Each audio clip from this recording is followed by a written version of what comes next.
descente ce matin du Premier ministre dans quelques hôpitaux de la capitale, Emmanuel Nadingar est allé constater et évaluer les mesures prises par le gouvernement par rapport à la grève sèche déclenchée par l'UST.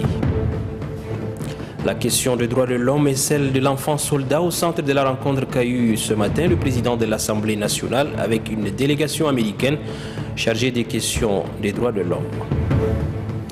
Le ministère de la Justice et de l'Assainissement public fait la lumière sur la gestion des fonds destinés aux sinistrés. Des missions de contrôle ont été lancées ce matin. Madame, Messieurs, bonsoir et bienvenue dans ce journal. Comme chaque lundi, nous ouvrons cette édition par l'éditorial de la semaine. Ahmad Makaïla est avec moi dans ce studio. Bonsoir Ahmad. Bonsoir Jibril. Mesdames, Messieurs, bonsoir. Il restait sans doute un fond de sac de la Conférence nationale souveraine de 1993 qui a été vidé, il faut espérer, à l'occasion de la messe des enfants du Grand BET, Borkou Enedi Tibesti. Il est bien vrai qu'à chacune de ces rencontres publiques ou privées, Idriss Déby Itno déclarait volontiers aux frères de cette région leur part de responsabilité dans la folie meurtrière qu'a connue notre pays. Faya 1996, 2001, Bardaï 2012, Fada 2005 et j'en oublie. Il faut dire les choses telles qu'elles sont. De la cohésion et de l'entente entre les enfants du BET dépend en partie la stabilité du Tchad. Dans la marche d'un pays, il doit y avoir des instants de communion, c'est fort utile pour une nation en devenir comme la nôtre, mais aussi de moments de vérité. Ce pays est un bien commun. Les faits de l'histoire sont têtus. La région du BET est la seule de notre pays à avoir connu une occupation étrangère. La nature elle-même ne s'est pas montrée particulièrement généreuse avec cette partie de notre pays. Aux premières heures des indépendances, les fonctionnaires affectés dans cette région bénéficiaient des indemnités de dépaysement. C'est dire à quel point que ce n'est pas seulement le climat qui est rude. Les enfants du Grand BET, eux, ne sont jamais d'accord que sur leurs désaccords. Depuis des années, les habitants de Faya tergiversent sur le projet Faya Djedid, ayant un skin pour parler comme les habitants de Faya. Alors qu'il est établi que l'emplacement actuel de la ville est non viable, il faut pourtant bien à un moment se décider de partir. S'il n'est pas envisageable de déplacer la palmeraie, n'est-ce pas qu'il est parfaitement possible de déplacer l'habitat déjà ravalé par le sable? Pire, il y a quelques mois, les enfants du Tibesti ont étalé à grand jour et sous le soleil ardent de leur terre natale leur médisance et leur querelle byzantine, incapables qu'ils sont de s'entendre sur la gestion des fonds destinés à reconstruire la région dévastée par les différentes guerres et où des femmes et des enfants continuent de sauter sur des mines antipersonnelles. C'est aussi, de mon point de vue, un test grandeur nature de la laborieuse politique de responsabilisation des collectivités décentralisées. Si les collectivités peinent à se décider, il faut bien que la République parle. Et c'est bien ce qui est arrivé avec la gestion des fonds destinés à la reconstruction du Tibesti, rétrocédé finalement au ministère du Plan. C'est fort gratifiant de décider de rompre avec le cycle de la violence. Le pays tout entier est pris à témoin. Et le lieu, et le moment, et les hommes sont bien à propos pour sonner la fin de la récréation. Les participants aux assises de Calaïd doivent se dire qu'ils n'ont pas le droit de priver leur progéniture d'une enfance sereine en les exposant au traumatisme de la violence, de la peur et au ressentiment vengeresse. Toutes choses qui participent de la chose la mieux partagée dans cette région. Mais de vous à moi, y a-t-il vraiment progrès social lorsque pour une vie arrachée fut-il par accident, la tendance est d'en noter une autre? Seyni Kounché, ancien président du Niger, disait « Nos enfants feront ce qu'ils ont appris de nous ». Un enfant, qu'il naisse à Zouarké ou à Borkouyala, reste un enfant. De plus, comme le dit la célèbre chanson de Marc Lavoine, personne n'a choisi son trottoir pour apprendre à marcher. C'est le destin qui le fait pour nous, c'est aux enfants qu'il faut penser dans tout ce que nous entreprenons puisque le Tchad est éternel. Vivement, lundi prochain. Merci Ahmad Makaïla. Cela dit, le Premier ministre Emmanuel Nadingar a visité ce matin quelques hôpitaux de la capitale. Il s'agit pour le chef du gouvernement de constater et d'évaluer les mesures prises par le gouvernement par rapport à la grève sèche déclenchée par l'Union des syndicats du Tchad. Ramadei Hassan nous fait le point. à l'hôpital général de référence nationale qui a constitué la première étape de cette visite. Tous les médecins, infirmiers, surveillants des services médicaux et contractuels sont présents à leur poste. La visite de ces différents services a été guidée par le directeur de l'hôpital général de référence nationale, Dr Saleh Abdessalam. Au niveau des services des urgences du hôpital, les malades sont pris en charge par le personnel soignant. Après leur stabilisation, les médecins leur prescrivent des ordonnances et les orientent vers des médecins spécialistes. La grande salle d'observation de malades, celle du pavillon des urgences, les services de la chirurgie, le bloc opératoire, la radiologie, le laboratoire d'analyse médicale ont reçu tour à tour la visite du Premier ministre et sa suite. Tous ces services visités de l'hôpital général de référence nationale fonctionnent normalement. Le chef de gouvernement a compati avec le malade et n'a pas manqué de poser des questions au chef de service et échanger avec le personnel soignant par rapport au fonctionnement de leurs services respectifs. Pour le chef de service des urgences de l'hôpital général de référence nationale, Dr Annour Mamad Abdelaziz, le serment d'Hippocrate peut être considéré comme les principes de base de la déontologie médicale. C'est pourquoi les professionnels de la santé doivent assister le malade en danger de mort. Quelle que soit la situation, nous devons assister ces genres de personnes qui demandent notre concours. Et là, nous avons juré de les assister. Et c'est le cas de figure typique de l'hôpital et surtout du service des urgences. Que là, nous sommes là à traiter les malades qui présentent une urgence, les vraies urgences. Donc si nous, on n'intervient pas, leur vie est en danger, c'est-à-dire qu'ils sont en danger de mort. Alors là, quelle que soit la situation, nous sommes amenés à les secourir, nous sommes amenés à les traiter, nous sommes amenés à les soigner. Après l'hôpital général de référence nationale, le cap a été mis sur l'hôpital de la mère et de l'enfant où plusieurs services ont reçu aussi la visite du Premier ministre Emmanuel Nadingar. Le directeur de l'hôpital de la mère et de l'enfant, Dr Hassan Mamad Hassan, a fait savoir au chef du gouvernement que toutes les dispositions nécessaires sont prises pour sauver les malades qui sont référés dans cette formation sanitaire. Les services des urgences pédiatriques et gynécologiques, de radiologie et imagerie médicale où sont traités les examens spéciaux, reçoivent le malade et fonctionnent sans difficulté. Le même constat de satisfaction a été également observé au niveau de l'hôpital de l'Union 6 au quartier Chagua. L'hôpital de l'amitié Chine-Tchad a constitué la dernière étape de cette descente du Premier ministre Emmanuel Nadingar sur le terrain. Dans cette structure de santé, le staff administratif et technique est en poste. Le personnel soignant de cette formation sanitaire est appuyé par l'équipe de la mission médicale chinoise pour répondre aux besoins des patients. Pour preuve, toutes les structures de cette formation sanitaire visitées par le Premier ministre fonctionnent à merveille selon le directeur de l'hôpital, Abdoulaye Adoum Djouro. Lors de cette visite, le chef de gouvernement a salué l'ardeur, l'assiduité, le courage, l'abnégation, la conscience professionnelle de certains responsables et agents et les rassure du soutien du chef de l'État et de son gouvernement. Au cours de cette visite, le Premier ministre a instruit le ministre de la Santé publique afin d'accorder un intérêt particulier au volet formation au profit des professionnels de la santé.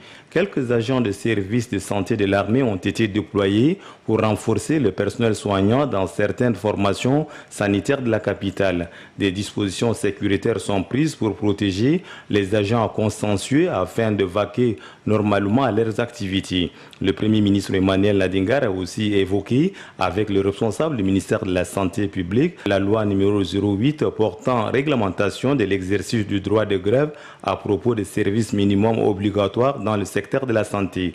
Le chef du gouvernement a indiqué que le syndicat des agents des services sociaux et sanitaires est régi par le protocole d'accord signé avec le gouvernement. Avant de quitter cette formation sanitaire, le chef du gouvernement a lancé un vibrant appel à la population de venir se faire soigner dans les hôpitaux car, conclut-il, les services fonctionnent à merveille. Avant de suivre le constat du Premier ministre, chef du gouvernement, nous allons poser quelques questions au ministre de la Santé publique, Dr Mahmoud Naour Ngamara, qui est avec nous dans ce studio. Bonsoir, monsieur le ministre. Bonsoir. Avec cette grève sèche, qu'est-ce qu'on peut dire que nos hôpitaux fonctionnent normalement, monsieur le ministre? Honnêtement, je peux dire que nous avons eu quelques inquiétudes par rapport au fonctionnement, mais vous l'aurez constaté par rapport aux images que vos reporters ont pris donc dans les différentes formations. Je peux dire en toute tranquillité, avec beaucoup de certitude, que les hôpitaux, les formations sanitaires fonctionnent effectivement. Alors, les Tchadiens vous pouvez rassurer la population, surtout quant au bon fonctionnement de ces hôpitaux? Oui, je peux rassurer absolument les citoyens, en particulier de la capitale, y compris également pour ceux qui sont en province, que les formations fonctionnent effectivement. Dans les 2 semaines précédentes, puisque vous savez que la grève donc, a commencé, on a commencé à sa 3e semaine, il y a eu beaucoup de désinformation et une bonne communication entre guillemets partisane a fait croire que les hôpitaux et les formations étaient fermés. Mais finalement, vous l'aurez vraiment constaté, hein, les images sont nettes, hein, en ce qui concerne tous les hôpitaux formés. Vu donc aujourd'hui, c'est que tout est ouvert, y compris également les centres de santé. Donc vraiment, il n'y a pas d'inquiétude de ce côté. Et nous avons pris toutes les mesures. Hein. Dans un premier temps, la première et deuxième semaine, il n'y avait pas du tout de réquisition. Donc effectivement, chacun en a fait un peu à sa tête. Mais pour donc parer absolument à l'efficacité aux conséquences de la grève sèche, ce qui a été décidé donc de faire des réquisitions. Dans la dernière semaine, la réquisition qui a été faite donc par arrêté ministériel a été contestée parce que d'aucuns disaient injustement que les réquisitions devaient se faire par décret présidentiel ou premier ministériel. Mais en fait, voilà. Mais en fait, et ça c'est important de le dire parce que là, je m'adresse en particulier donc au personnel de la santé sur toute l'étendue du territoire, plus particulièrement en N'Djamena. La loi 08 de l'année 2007 prévoit que en cas de nécessité, pour faire fonctionner le service, non seulement au niveau du ministère de la Santé, mais dans tout autre service de l'État, la loi prévoit que le ministre concerné peut prendre donc par arrêté ministériel une réquisition portant sur les agents vraiment nécessaires pour faire fonctionner le service. C'est ce que nous avons fait. La loi est là. Et alors, cette semaine-ci, nous avons donc partagé régulièrement, correctement, donc cette loi et vraiment le contexte légal, et vraiment c'est compris. Et la preuve, c'est que quand même le personnel est présent actuellement en nombre vraiment suffisant. Autre mesure importante, il faut le dire rapidement, c'est qu'en plus de la réquisition, nous avons dit, bon, avec nos collègues donc, du ministère de la Défense, donc nous avons fait appel et ils nous ont donné rien que pour les 2 hôpitaux, AGRN et puis hôpital mère-enfant, donc 50 personnels.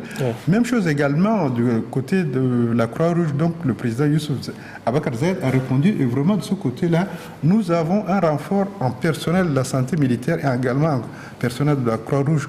Vous aurez remarqué que vraiment, nous travaillons effectivement en très bonne collaboration avec eux et ils sont très efficaces, mais déjà notre personnel réquisitionnaire répond positivement, efficacement. Donc, cela a été constaté donc, aux mesures d'acquisition et je peux rassurer vraiment les citoyens. Ils peuvent se rendre sans problème dans les Très bien, très bien. Monsieur le ministre, vous avez signé une convention avec les syndicats, surtout de la santé et des affaires sociales. Il y a une trêve à respecter. Alors, qu'en dites-vous par rapport à cette trêve? Est-ce que réellement cette trêve est respectée, monsieur le ministre? Justement, c'est ce qui explique pour ce qui concerne le secteur de la santé, donc le problème de la grève sèche et pour les mesures vives et vraiment fermes que nous allons prendre. Vous savez que, je vais dire rapidement que vous savez que la santé est une priorité sociale et vraiment une priorité nationale pour le président de la République et également au niveau du gouvernement. Il faut reconnaître que la SYNTAS, qui est donc la branche syndicale de la santé de l'UST, a fait une grève qui a eu de très bons résultats en 2011, puisque un protocole d'accord sur lequel vous faites allusion a été signé entre le gouvernement et la SYNTAS, donc qui fait ministère de la Santé et ministère des Affaires sociales. Le résultat exact, je peux vous dire, c'est que par exemple, un médecin stagiaire qui a actuellement en 2011 234 000 va se retrouver à 452 000 au terme de 3 ans d'application. Pratiquement le double. Pratiquement le double. Mais ce n'est pas tout. En plus de cela, ce médecin, s'il est médecin chef de donc il a des responsabilités à 80 000. Et par nuitée de garde, il a 37 500. Par nuit de garde, s'il a 10 gardes, il a 315 000. Et s'il a une zone austère, alors les zones austères, ce sont les zones difficiles, par exemple le désert, certaines zones lacustres, et il y a également 30 000. Et c'est par mois. En plus de son doublement de salaire, il a d'autres avantages également par rapport à ses responsabilités, par rapport au fait qu'il peut faire des gardes, etc. Et ce n'est pas sur le médecin. je reprends, par exemple, je descends par exemple par rapport au niveau de la fille de salle, le secrétaire, le chauffeur, ils sont actuellement au SMIC, ils sont en 60 000. Mais déjà, ils ont 45 000, ils ont 15 000 francs de prime de responsabilité. Ils sont déjà à 65 000 grâce à cet accord et ils vont se retrouver pratiquement au double, comme le médecin. Donc, alors, ce qui fait que, voilà, au moment de signer cela, la synthèse a accepté de signer une trêve sociale de 3 ans. Ouais. Surprise, cette année, la synthèse se réveille et dit, bon, eux, ils font partie d'une centrale syndicale et qui a lancé un mot d'ordre et ils vont suivre. Et ils ignorent la trêve syndicale. Ça ne va plus du tout, là. Là, je ne sais pas, ça fait un peu desperados, quoi, mais ça ne les préoccupe pas du tout. Ils disent qu'ils veulent seulement faire, bon, une grève par suivisme. Dans un secteur aussi important où des vies sont en jeu, ils font une grève par suivisme, c'est complètement léger et futile comme décision. Et ce qui fait que nous avons donc rapidement pris des décisions de réquisition. Voilà, c'est important également pour le personnel de santé. Au début de l'année de la semaine dernière, donc, des grévistes sont partis menacer et chasser des malades et du personnel. Ceux-là seront sanctionnés conformément à la loi 08 d'abord, et également à la loi d'une manière générale, parce qu'aller empêcher quelqu'un de travailler, vraiment quand même c'est grave. Bon, je suppose qu'ils sont grévistes, ce sont des démocrates, ils respectent la loi, mais qui respectent d'abord leurs propres engagements, c'est-à-dire ils ont signé une trêve de 3 ans, qui respectent cela, et surtout qui n'empêchent pas du tout les autres personnels qui veulent travailler, qui veulent s'occuper, mais quand même... Qui veulent sauver les vies. Absolument. Il faut dire, le droit de grève, c'est un droit syndical, bien sûr, mais c'est d'abord personnel. Le droit de grève n'appartient pas du tout aux syndicats. Les syndicats, effectivement, dans l'organisation sociale, peuvent être délégués dans l'organisation, mais ça ne signifie pas du tout que la grève appartient à l'UST, à la syntaxe. C'est chaque personne qui est responsable de ton droit de grève. Et vraiment, je fais appel, donc, permettez-moi de lancer un appel en direction du personnel médical, infirmier, d'appui, secrétaire. Votre droit ne doit pas être bradé. C'est important. Le droit est reconnu parce que c'est dans la Constitution, hein, parce que le droit de grève, c'est un bon moyen de négociation pour réguler la vie sociale, la vie économique d'un pays. Et il faut bien le gérer pour que ce soit compris par tous les partenaires. Quand un partenaire ne respecte pas du tout comme cela est fait actuellement en ce moment, personne ne se comprend et vraiment ça va dans tous les sens. Franchement, je pense qu'en plus, il y en a qui vont cacher assez le jaune, mais ils seront sanctionnés. Donc vraiment... À bon entendeur, salut. Merci, monsieur le ministre. Bien, merci bien. À la faveur de la descente du chef du gouvernement, ce matin, le Premier ministre a demandé aux agents de santé de mettre la vie humaine au-dessus de toute chose. Nous l'écoutons. Je voudrais relever avant tout que la prise en charge des malades est la plus grande préoccupation du chef de l'État aujourd'hui. Vous savez qu'il tient même des réunions mensuelles pour faire le point et voir toutes les actions que le gouvernement doit entreprendre pour améliorer la santé du citoyen tchadien. Beaucoup d'investissements sont faits. Aujourd'hui, le chef de l'État met dans le cadre de cette priorité la formation du personnel. Ça veut dire que les ressources humaines sont prioritaires dans cette priorité-là. Je rappelle aussi que, vu les sacrifices que le personnel de santé consent de tous ordres, parce qu'il s'agit de la vie humaine. Et pour cela, sur les orientations du chef de l'État, le gouvernement a eu un protocole d'accord avec le syndicat de la santé. Ce protocole d'accord qui a visé à une amélioration substantielle dans les conditions du personnel de la santé, ça s'évalue. Le syndicat, le personnel de la santé a pris l'engagement de ne jamais aller en grève. Il faut rappeler aussi que le personnel de la santé, à commencer par les médecins, qui dans leur serment d'Hippocrate, mettent la vie humaine au-dessus de tout et ne peuvent jamais consentir à la mort, n'est-ce pas, de malades. Le souci de la santé du citoyen tchadien a amené le chef de l'État à prendre des mesures de gratuité dans les soins. Nous le constatons aussi dans les hôpitaux. Donc, vous voyez tout ce dispositif mis en place. La population tchadienne ne doit avoir aucune inquiétude quitte à sa prise en charge dans le domaine de la santé. Malheureusement, nous constatons, comme vous l'avez souligné avec la grève de l'UST, que l'UST se sert de ce domaine sensible, ce domaine vital, pour des attentes qui ne sont pas vraiment dans la mesure des revendications qu'ils peuvent, n'est-ce pas, soulever.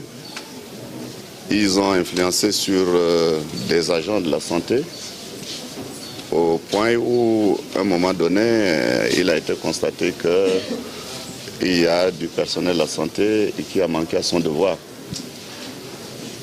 Toujours est-il que des médecins respectueux de leur serment, respectueux de la vie humaine, assistés d'un grand personnel consciencieux, mettant la vie humaine au-dessus de toute chose, ont pris à bras le corps leurs responsabilités et se sont assumés. Nous avons voulu, en faisant la descente ce matin,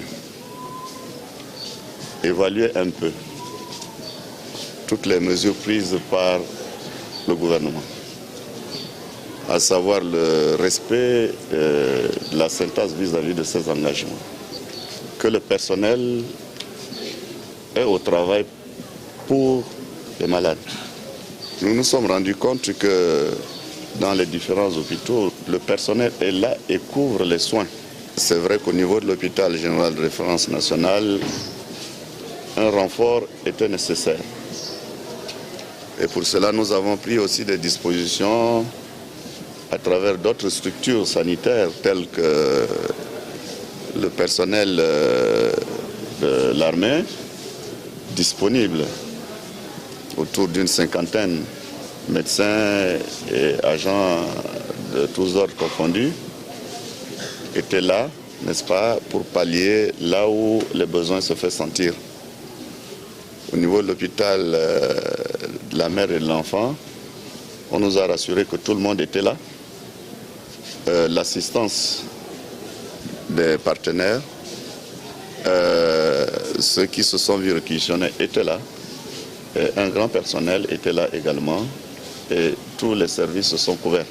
Je dirais tout de suite que nous avons déjà saisi au niveau du ministère de la Sécurité publique de mettre en place le dispositif qui doit protéger les agents qui viennent au travail et qui sont au service de la nation, des agents consciencieux, responsables, n'est-ce pas, et qui tiennent à leurs engagements de tous ordres.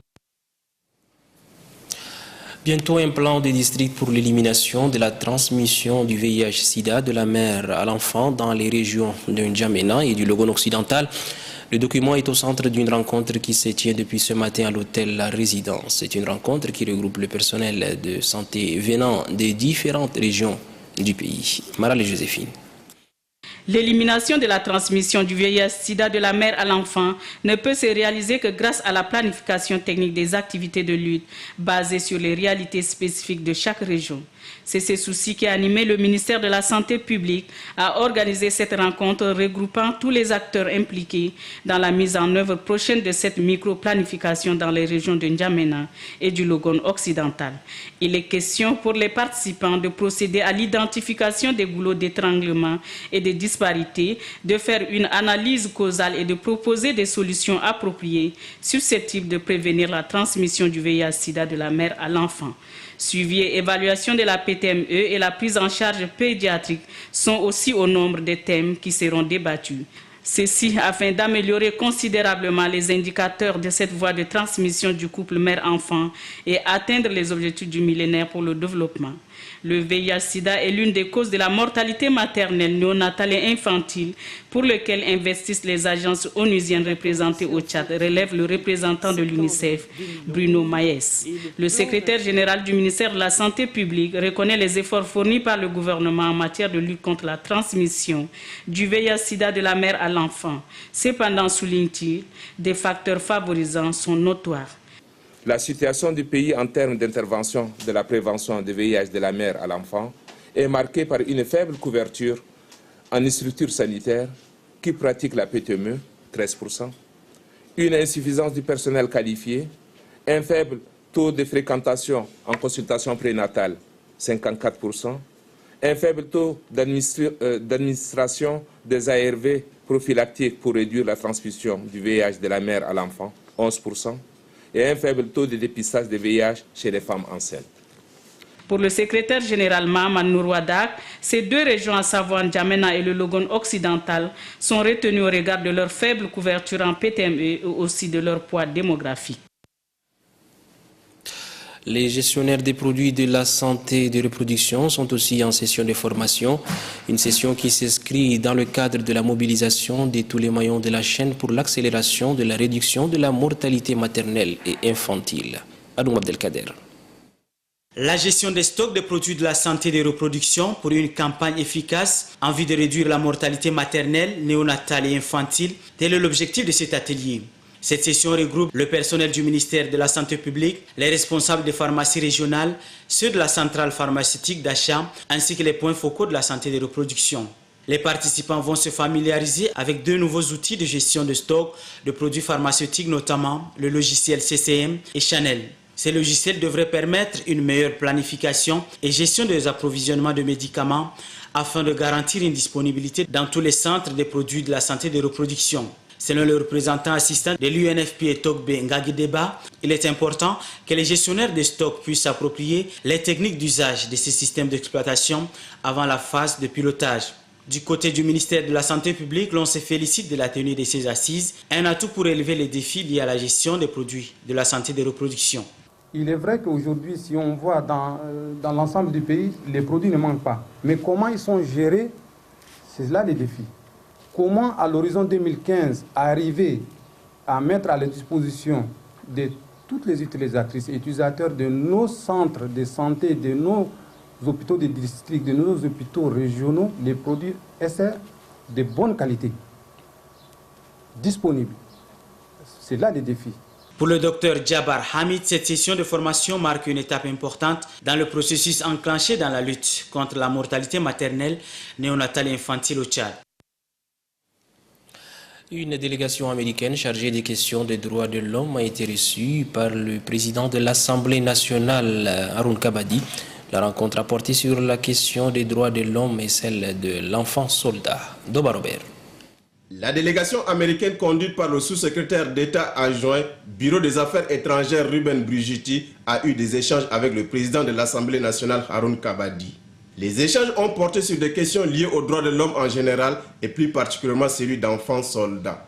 Pour le président de l'Assemblée nationale, depuis l'avènement de la démocratie, des efforts louables ont été consentis dans le domaine des droits de l'homme. Le peuple tchadien, relève-t-il, aspire à la quiétude, à la paix et à la sécurité. S'agissant de la question d'enfants soldats, le président de l'Assemblée nationale souligne qu'il n'y a plus d'enfants soldats au sein de l'armée nationale tchadienne. Grâce aux efforts du gouvernement et également aux efforts de la communauté internationale, pratiquement, je pense qu'il n'y a plus d'enfants soldats dans notre armée. les enfants soldats sont venus principalement des groupes rebelles que nous avons recensés et mis à la disposition de l'UNICEF et du ministère de l'Action sociale pour leur prise en charge. Et c'est ce qui a été fait jusqu'à là. Et aujourd'hui même, dernièrement, à la sortie de la nouvelle promotion des militaires, je pense qu'ils ont identifié quelques enfants soldats et on les a extirpés et mis à la disposition du ministère de l'Action sociale. La délégation américaine sort de cette audience rassurée de la mise en œuvre par l'État tchadien de la Convention relative aux droits de l'enfant. Elle s'est dit disposée à appuyer le gouvernement dans la promotion des droits de l'homme et des libertés fondamentales. Haroun Kabadi avait à ses côtés au cours de cette audience les présidents des commissions chargées de la défense et sécurité, des droits fondamentaux et des libertés qui, de leur part, ont édifié la délégation sur la situation sécuritaire à l'intérieur du pays et au niveau de nos frontières.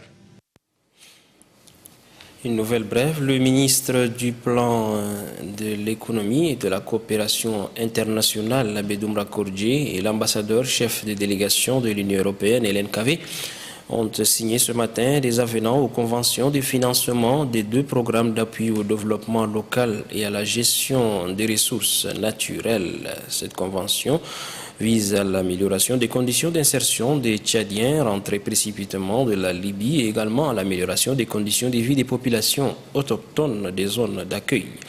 La signature de ces avenants permet d'augmenter les enveloppes de 2 programmes respectivement à 21 milliards et 10,5 milliards de francs CFA.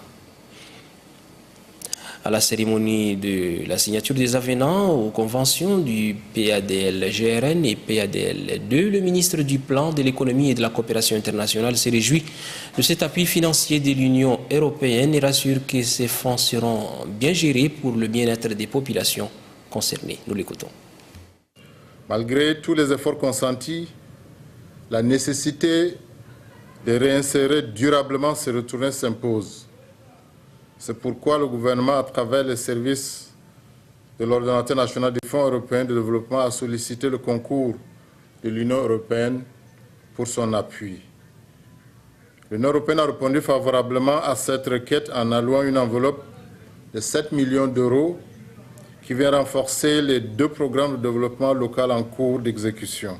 Ces avenants permettent principalement de soutenir les régions où sont installées une grande partie de ces retournés. Et la principale région bénéficiaire est la région de Bahr el-Ghazal, avec ses 2 départements et le département du Bata-Est, soit 3 départements de plus. Ces 2 programmes permettent globalement de toucher une population d'environ 3,5 millions d'habitants au Tchad. Ceci représente environ 1/3 de la population. Le gouvernement de la République du Tchad, par ma voix, s'engage sans réserve à garantir la mise en œuvre effective de ce programme et à assurer leur gestion saine, efficace et efficiente. Un atelier sur l'analyse de la vulnérabilité courante au Sahel et en Afrique de l'Ouest s'est ouvert ce matin ici en N'Djamena. Cet atelier est organisé par le comité inter-État de lutte contre la sécheresse dans le Sahel. Les détails avec Anastasie Bissi. Les membres du comité inter-État de lutte contre la sécheresse du Sahel SILS font le point sur l'insécurité alimentaire au Sahel et en Afrique de l'Ouest. Vu les insuffisances des systèmes opérationnels des pays membres de cette institution dans l'appréhension des crises conjoncturelles, un comité technique de pilotage est mis sur pied. Le comité, qui regroupe l'ensemble des institutions œuvrant dans le domaine, a suivi les activités d'identification et d'analyse des zones à risque et des groupes vulnérables. Le résultat de cette enquête a permis au comité d'élaborer une méthodologie qui rassemble les dispositifs nationaux de prévention et de gestion des crises alimentaires. Cette rencontre vise donc à réadapter les dispositifs nationaux d'information existants sur la crise alimentaire. L'objectif est d'arriver à un cadre permanent qui sera un système permanent cohérent et efficace de production et d'analyse des données sur la vulnérabilité alimentaire et nutritionnelle. Un système de publication harmonisé et institutionnalisé pour informer tous les acteurs. Un cadre régional d'appui méthodologique de renforcement des dispositifs nationaux pour une pérennité des actions. Et sera ainsi un cadre qui sera adapté aux évolutions du contexte. Au terme des travaux, les participants vont évaluer les données de l'insécurité alimentaire des populations affectées et proposer un cadre consensuel de suivi adapté au contexte national. Un document qui va définir les rôles et missions des différents acteurs de développement. Le programme national de sécurité alimentaire vient en appui aux producteurs maraîchers de la région du Bata. Un lot de matériel leur a été remis samedi dernier. La cérémonie s'est déroulée au centre culturel d'Ati. Les précisions avec Ghislain Tchanikoudou. La lutte contre la faim, une des priorités pour laquelle l'autorité centrale s'investit sans relâche. Le programme national de sécurité alimentaire, PNSA, en tant qu'institution transversale, soutient les efforts du monde rural pour une production en quantité et qualité. Il a fait un don de matériel aux producteurs maraîchers du Bata. Il s'agit de semences maraîchères, motopompes, petits outillages et produits phytosanitaires. Le chef d'antenne du PNSA à Ati, Kastalani Ahmad Khalid, a salué ce geste. Selon le coordonnateur national du PNSA, il s'agit d'une réponse aux multiples préoccupations des producteurs maraîchers. De nombreux besoins ont été exprimés par vous et ont été remontés à la coordination nationale par l'antenne d'Ati. Tous les besoins ne peuvent être satisfaits en une seule campagne. C'est pourquoi je voudrais rassurer ceux des producteurs et productrices qui ne seront satisfaits aujourd'hui, le seront prochainement. Le gouverneur de la région du Bata, tout en encourageant les producteurs maraîchers, a dit qu'il veillera personnellement à l'utilisation des matériels qui leur sont remis. J'invite les bénéficiaires des différents moyens de travail à redoubler d'efforts, à bien les gérer et à être des paysans pilotes exemplaires à tout égard. Je me ferai l'obligation, d'ici la fin de la campagne de contre-saison, de visiter personnellement quelques bénéficiaires pour apprécier l'utilisation de ce moyen. Le don de matériel aux producteurs maraîchers du Bata intervient 5 mois après la remise officielle des tracteurs dans la région. Dans le reste de l'actualité, lancement officiel des missions de contrôle des fonds destinés aux sinistrés ce matin au ministère de la Justice et de l'Assainissement public. C'est le ministère de l'Action sociale qui avait été désigné pour assurer la remise de ces fonds aux sinistrés des localités concernées par les inondations. Ces missions auront pour objectif final de s'assurer si les fonds mobilisés par l'État sont bien arrivés aux destinataires. Gandatawamia. L'abondance des pluies de cette année a eu des conséquences désastreuses dans plusieurs localités du pays. Une inondation sans précédent a provoqué par endroits la destruction complète de certains villages, des champs, des pâturages, la disparition des animaux. On a même enregistré des cas de décès humains. Le gouvernement a débloqué des fonds nécessaires pour venir en aide aux victimes de cette catastrophe naturelle. Malheureusement, cette assistance du gouvernement destinée à soulager les sinistrés aurait été par endroits détournée de sa cible. Fort de ce constat, le ministère de la Justice, à travers son secrétariat général adjoint, chargé de l'assainissement public et de la promotion de la bonne gouvernance, cherche à faire la lumière sur la gestion de ces fonds. Tirant les leçons de la mauvaise gestion dans le 9e arrondissement de la ville de N'Djamena ayant occasionné la poursuite des autorités municipales, le ministère de la Justice, de l'assainissement public et de la promotion de la bonne gouvernance se doit de vérifier si les fonds destinés aux sinistrés ont été convenablement gérés. Il est inadmissible qu'en cette circonstance où les sinistrés méritent une attention toute particulière, certains responsables puissent se montrer froids et faisant preuve d'une insensibilité monstrueuse à leurs égards. 4 équipes de contrôle sont déployées dans les zones bénéficiaires des aides. Une équipe se chargera de faire le point de distribution dans la ville de N'Djamena. La seconde s'occupera des 2 Mayo Kébi et de la Tangilé. La 3e des 2 Logon, du Moyen Chari et du Mandoul. Et la dernière du Salamat et de Sila. Les résultats de leur investigation devraient être connus et le ministère tirera les conséquences qui s'imposent.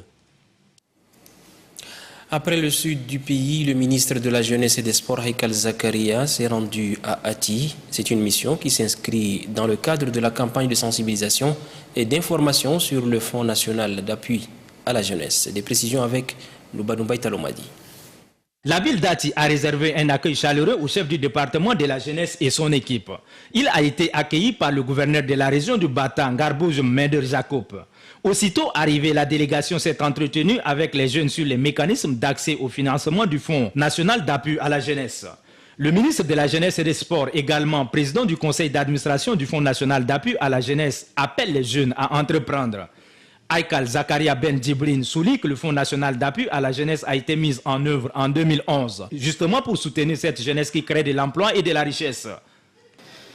Notre visite dans la région constitue la deuxième phase d'un périple entamé en septembre dernier au sud. Il s'inscrit dans le cadre de la mise en œuvre du plan d'action du Fonds national d'appui à la jeunesse, à l'initiative de son Excellence Idriss Déby Itno, président de la République, chef de l'État, qui, dans son discours d'investiture le 8 août 2011, a placé la jeunesse tchadienne au centre des préoccupations des actions du gouvernement. Cette jeunesse qui se bat nuit et jour pour sa survie et lutte de surcroît contre le sous-emploi, le chômage et la pauvreté. Pour le gouverneur du Bata, les jeunes doivent saisir l'opportunité qu'offre le gouvernement à travers le Fonds national d'appui à la jeunesse. Ngarbouj Jacob les appelle donc à plus d'audace et de créativité. Les jeunes, pour montrer leur reconnaissance au gouvernement, ils ont remis un présent symbolique au ministre de la Jeunesse. Ces derniers les a en outre rassurés que les actions de l'exécutif se poursuivront pour doter la ville d'Ati d'infrastructures sportives adéquates. Déjà, il annonce la création très bientôt d'une maison de jeunes à Ati. Le centre de lecture et d'animation culturelle CLAC bénéficie d'un lot de matériel. Ce geste est l'œuvre de l'Organisation internationale de la francophonie. La cérémonie de réception de ces matériels a eu lieu ce matin au ministère de la Culture. Chose vue avec Innocent Kilayo. Mis en place en 1997 dans 10 villes du Tchad, les centres de lecture et d'animation culturelle CLAC sont une initiative du ministère de la Culture en collaboration avec l'Organisation internationale de la francophonie. 15 ans après leur installation, les CLAC viennent de bénéficier d'un lot de matériel. Il s'agit de matériel de sonorisation, de matériel en audiovisuel et de jeux de société. Depuis 1997-1998, nous n'avons pas eu le renouvellement de matériel. Vous savez, avec nous, avec la poussière, la manière d'utiliser, etc., le matériel papier, le matériel électronique se détériore. Et depuis que je suis arrivé, je me suis donc battu pour que cette cérémonie nous réunisse aujourd'hui. Pour la gestion de ces matériels qui seront distribués aux différents CLAC, le ministre de la Culture attire l'attention des bénéficiaires. Moi, je ne fais pas de cadeaux aux gens.